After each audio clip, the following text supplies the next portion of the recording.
हर इंसान दिल का बुरा नहीं होता, हर इंसान बेवफा नहीं होता। हर इंसान दिल का बुरा नहीं होता, हर इंसान बेवफा नहीं होता। बुझ जाती है दिया कभी तेल की कमी से, हर बार कसूर हवा का नहीं होता। नमस्कार साथियों, मेरा नाम है विजय कुमार और स्वागत है आपका हमारे यूट्यूब चैनल नेशनल टीचर विजय सर में। साथियों, मैं आज आप लोगों को मिरर फार्मूला प्रूव करने के लिए बताऊंगा।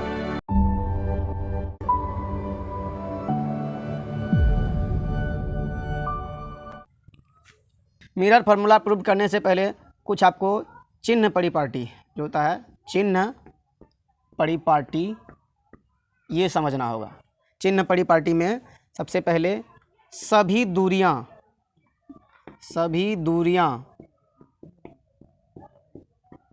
दर्पण के ध्रुव से मापी जाती है। जितने भी डिस्टेंस होंगे वो हमेशा मिरर के पोल से मेजर होंगे। उसके बाद दूसरी बात, आपतित किरण की दिशा में मापी गई सभी दूरियां धनात्मक तथा विपरीत दिशा में मापी गई सभी दूरियां ऋणात्मक होती है। तीसरा, जो प्रधान अक्ष होता है, प्रधान अक्ष या मुख्य अक्ष से ऊपर, प्रधान अक्ष या मुख्य अक्ष से ऊपर की ऊंचाई धनात्मक तथा नीचे की जो ऊंचाई होगी या गहराई ऊंचाई वो ऋणात्मक होगी। देखिए, मान लीजिए ये आपके पास एक कॉनकेव मिरर है, ये कॉनकेव मिरर है और ये इसका पोल होगा। इसमें जो आपतित किरण होगा, उस आपतित किरण का डायरेक्शन क्या होगा? इधर से ऐसे जाएगी, क्योंकि इधर से तो आना नहीं, इधर से पेंट है, पॉलिश है, ये आएगी। ये इंसिडेंट रे, आपतित किरण का दिशा हो गया।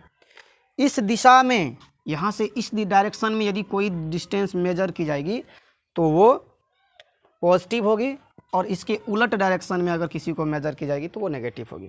देखिए, और जितने भी डिस्टेंस मेजर की जाएगी किसी भी मिरर में, वो हमेशा पोल से मेजर की जाएगी। तो इसमें इसका फोकस हुआ होगा कहीं पर, इसका सेंटर ऑफ कर्वेचर हुआ होगा, तो यहाँ से इसका दूरी फोकस हो गया, यहाँ से इसका रेडियस ऑफ कर्वेचर हो गया। तो हम कहाँ से मेजर करेंगे? ये कॉनकेव मिरर है, पोल से इधर, पोल से इधर, पोल से स्टार्ट करेंगे, स्टार्ट पोल से हमेशा होगा, तो ये फोकस और ये रेडियस ऑफ कर्वेचर। अब इंसिडेंट रे का डायरेक्शन ये है, और डिस्टेंस जो मेजर हो रहा है इस डायरेक्शन में होगा, तो इसका जो फोकस होगा, रेडियस ऑफ कर्वेचर होगा, वो सारा का सारा नेगेटिव होगा। तो क्या, जो भी दूरियां होगी दर्पण के ध्रुव से मापी जाएगी आपतित किरण के दिशा में, इंसिडेंट रे के डायरेक्शन में अगर किसी दूरी को मेजर किया जाएगा। आज से ये मत बोलिए कि ऐसे, मतलब यहाँ से इधर पॉजिटिव, यहाँ से नेगेटिव, ऊपर पॉजिटिव नीचे नेगेटिव, ये नहीं। इंसिडेंट रे के डायरेक्शन में यदि कोई डिस्टेंस मेजर की जा रही है तो पॉजिटिव, अपोजिट डायरेक्शन में नेगेटिव। और ये जो प्रिंसिपल एक्सिस है, इस प्रिंसिपल एक्सिस के ऊपर यदि किसी दूरी को मेजर किया जा रहा है, मापा जा रहा है, तो पॉजिटिव, और नीचे तो नेगेटिव। चलिए,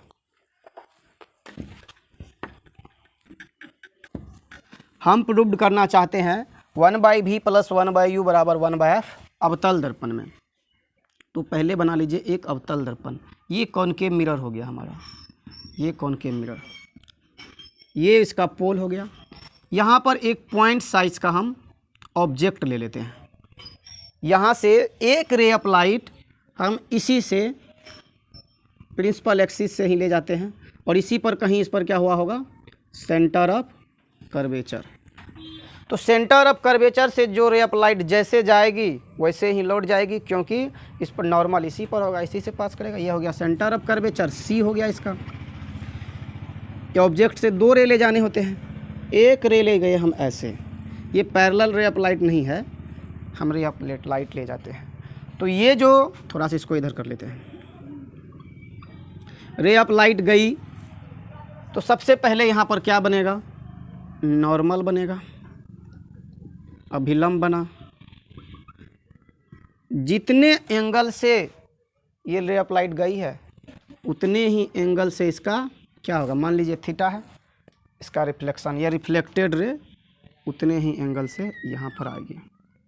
ठीक है, अब ये एक रे ऑफ लाइट ऐसे गई, यहाँ से लौटी, एक रे ऑफ लाइट ऐसे गई और इसी से लौट गई, क्योंकि जो प्रिंसिपल एक्सिस इससे होकर या सेंटर ऑफ कर्वेचर से जो रे ऑफ लाइट गई है वह सेंटर ऑफ कर्वेचर से लौट गई है, और ऐसे जो गई है जिस एंगल से गई है उस एंगल से, क्योंकि ये पैरेलल नहीं है कि यहाँ से गुजरेगी तो फोकस हो जाएगा, ये पैरेलल रे ऑफ लाइट जाती तो फोकस से गुजरती, पैरेलल है नहीं ना, इसलिए ये थीटा एंगल से गई, थीटा एंगल से आ गई। तो दोनों रिफ्लेक्टेड रे कहाँ मिली, यहाँ बन गया इसका इमेज, यहाँ बन गया इसका इमेज, ये बन गया इसका इमेज। और अभी हम क्या देखें, जो भी दूरी मेजर की जाएगी मिरर के पोल से, तो मिरर के पोल से यहाँ ऑब्जेक्ट, मिरर के पोल से ऑब्जेक्ट तक के डिस्टेंस को हम बोलते हैं u, ये हो गया उसका u। जहाँ इमेज बना है इमेज डिस्टेंस को हम कहते हैं v, तो ये हो गया v, और यहाँ तक के डिस्टेंस को हम बोलते हैं रेडियस ऑफ कर्वेचर, ये हो गया r। देख लीजिए, मान लीजिए इसके बीच का जो एंगल है वो अल्फ़ा है, ये जो है ये बीटा है, और ये वाला एंगल जो है वो गामा है। हम यहाँ से एक जो है लंब डालना चाहते हैं प्रिंसिपल एक्सिस पर, प्रिंसिपल एक्सिस पर एक लंब डालना चाहते हैं, लंब डाल दिए, इसका नाम दे दीजिए ये P डैश है, ये M बता दीजिए इसको, इस पॉइंट का नाम M है, ये P और P डैश है। देखिए क्या बताए थे कि हमारे सिलेबस में जो मिरर है वो मिरर बहुत छोटी मिरर है, दर्पण बहुत छोटी है। मान लीजिए, माना कि जो दर्पण है मिरर, दर्पण बहुत छोटी है, और जब दर्पण बहुत छोटी है तो इसके लिए क्या लागू होता है, F बराबर R/2।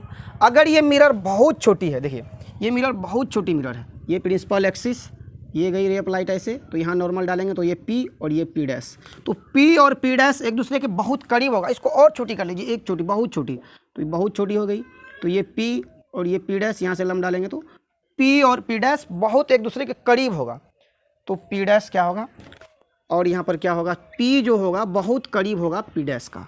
तो यहाँ से जो है इसको हम OP भी बोल सकते हैं या OP डैश भी बोल सकते हैं, O से P, OP डैश, दोनों क्योंकि एक दूसरे के बहुत करीब है, क्योंकि मिरर बहुत छोटी, तो बड़ा बनाने के लिए दिखा रहे हैं ये।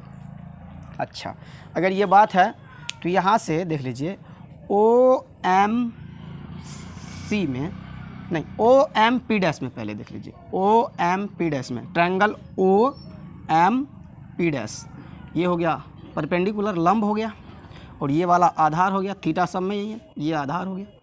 तो OMP डैश में, OMP डैश को OMP भी बोल सकते हैं क्योंकि बहुत करीब है, मिरर बहुत छोटी है।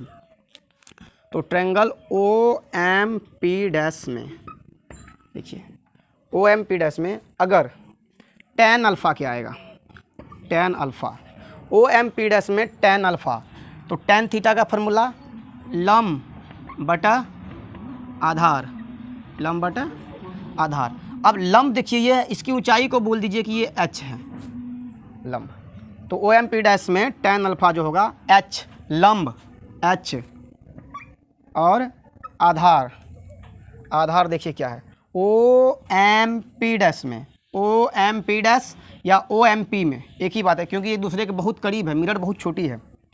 तो लंब आधार हो गया OP या P डैश O, यहाँ तक का जो डिस्टेंस है इसको हम बोलेंगे क्या, U, यहाँ बोलेंगे U, ये डिस्टेंस है U। लेकिन यहाँ पर एक बात याद रखना है, चिन्ह याद रखना है, बताए थे अभी चिन्ह क्या, मिरर के पोल से जो डिस्टेंस मेजर की जाती है, डिस्टेंस तो मेजर की जाएगी। ये इंसिडेंट रे कैसे गई, इस डायरेक्शन में गई है। रिफ्लेक्टेड रे नहीं देखना, इंसिडेंट रे के अपोजिट डायरेक्शन में सभी दूरी मेजर की जा रही है, तो ये नेगेटिव होगा। आपतित किरण ऐसे गई, परावर्तित किरण ऐसे आई, तो आपतित किरण की दिशा में नहीं है, तो ये नेगेटिव।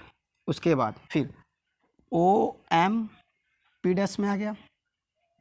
उसके बाद आई एम पी डैश में देख लीजिए, फिर triangle I am P dash में, आई एम पी डैश में, आई एम पी या आई एम पी डैश, क्योंकि दोनों एक दूसरे के बहुत करीब है। तो क्या होगा, ये बीटा तो टेन बीटा, टेन बीटा क्या होगा, टेन बीटा क्या होगा देखिए, लंब बटे आधार, लंब बटे आधार, लंब h, आधार क्या,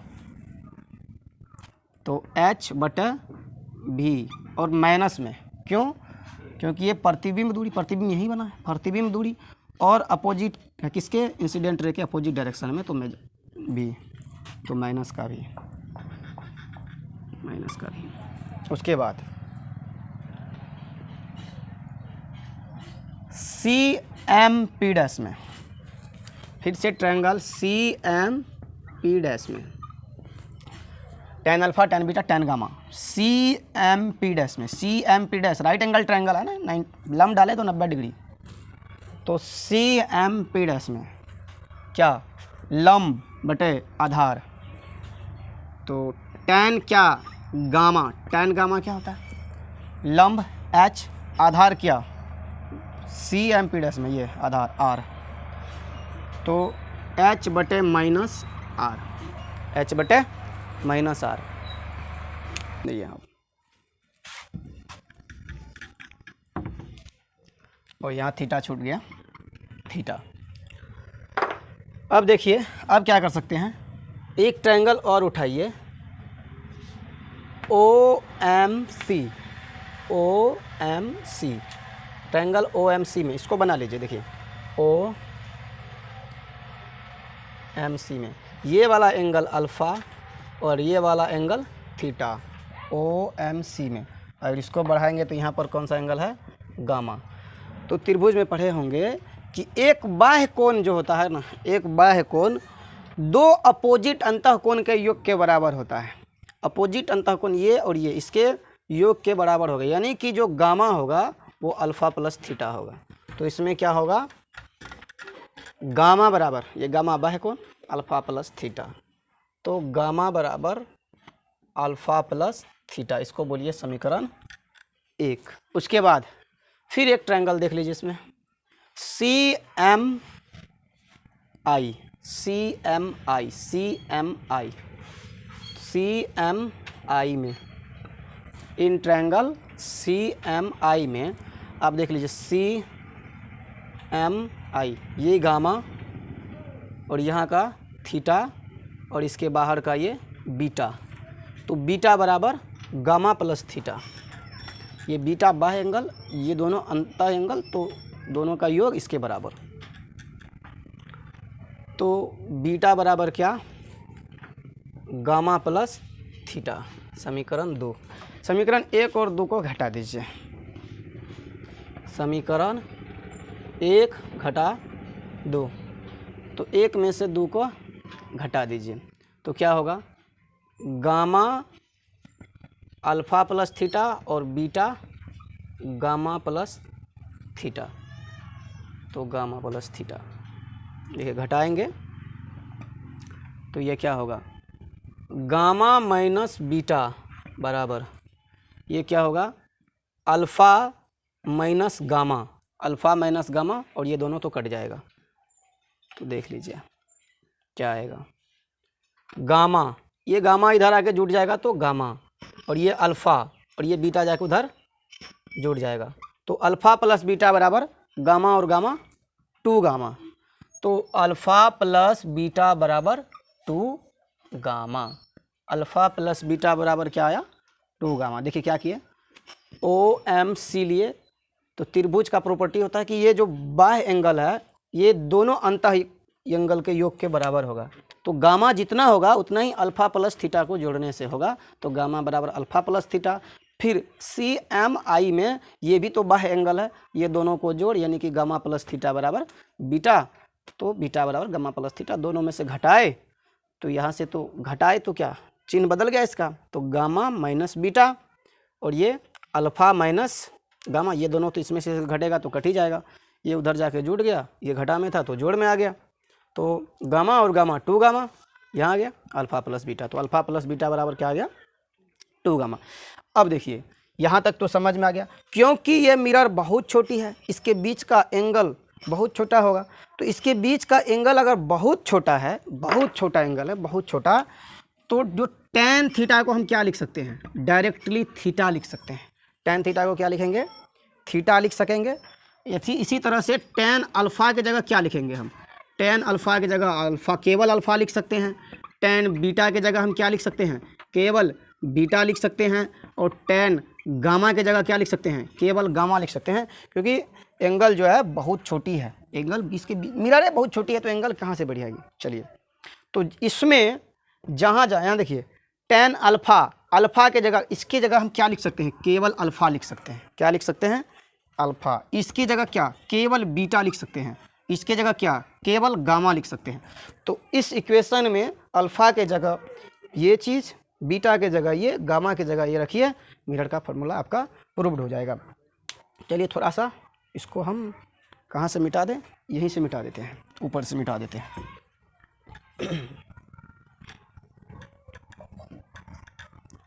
यहाँ देख लीजिए, अल्फ़ा प्लस बीटा बराबर 2 गामा, या 2 गामा बराबर alpha plus beta.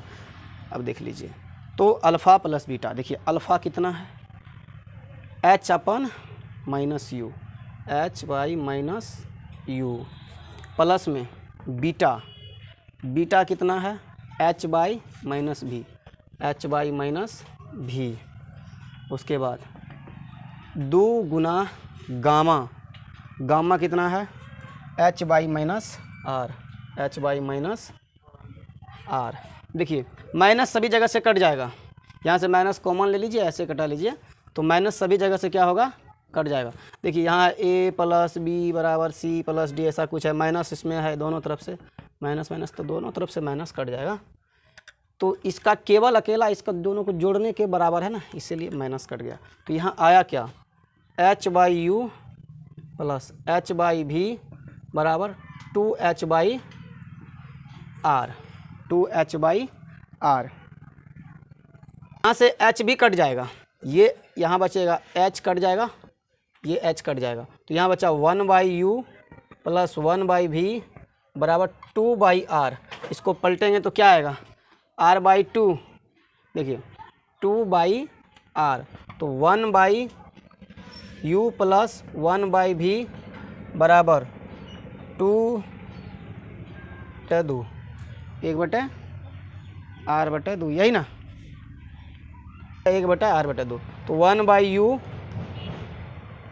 Plus 1 by भी बराबर 1 बटे आर बाई 2 को क्या बोलते हैं, एफ, क्या बोलते हैं, एफ। तो आ गया 1 बाई एफ बराबर 1 बाई यू प्लस 1 बाई भी। तो हम क्या लिखेंगे, 1 बाई एफ जो आया 1 बाई यू प्लस 1 बाई भी, 1 बाई यू प्लस 1 बाई भी। तो यही था मिरर फार्मूला। आज के क्लास में इतना ही, मिलते हैं अगले वीडियो में, तब तक के लिए धन्यवाद।